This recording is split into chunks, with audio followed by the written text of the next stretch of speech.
Well, hey everybody, welcome to this week's midweek message at the end of the week. Once again, it's been a few weeks since we've done one of these, but this spring and summer, my youngest son has played a lot of baseball games lately, and one thing that I've told him before every game, before he takes the field, is to be different. And in a baseball sense, that has a couple of different meanings. One, be different in the fact that try to be the best one on the field, try to be the best player on the field. And you know, anytime that we're going to compete, if we're going to compete in anything, we might as well try to be the best out there. And so I tell him that. Does that mean that we always are? No, but that ought to be our goal every time we step on the field, is to be the best one out there and to be the best that we can be. The other side of that is be different in how we play the game. You know, be the first one on the field, first one off the field, play the game with a joy and a passion that is contagious and that spreads to everybody else, lifting up teammates, having a positive attitude no matter what happens during the game. Just be different in that sense, because there's a lot of players that aren't that way. And so I just encourage him to be different in that way as well. And does that mean that he's always that way in that either? No, not always, but that's my goal and my hope for him.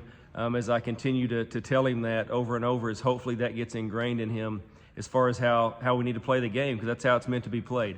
But as I've told him that all spring, I've thought about, man, that really applies to life too. You know, as Christians, we're called to be different. We're called to be set apart from the world. We're called to be different, and hopefully that's contagious as well.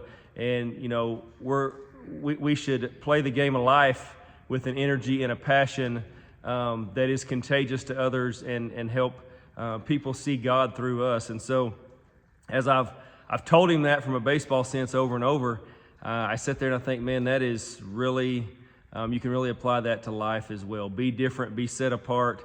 You know, and just like in sports, there's days when circumstances make it tough to be different. It makes it tough to be the best one on the field. It makes it tough to play the game in a different way than anybody else plays it. Those things are tough. It's tough to be different, to be set apart on the field. Life is no different. There's days when no matter how hard we try, no matter what our mindset or our focus is, there's days when it's just hard to be different. But does that mean that we don't try to regroup and do better the next day? No, we should every day, even if we're not our best, we should regroup and try again the next day, try to be different, try to be set apart. Same way on the athletic fields. If we have a day when we're not the best, that doesn't mean that we just check it in.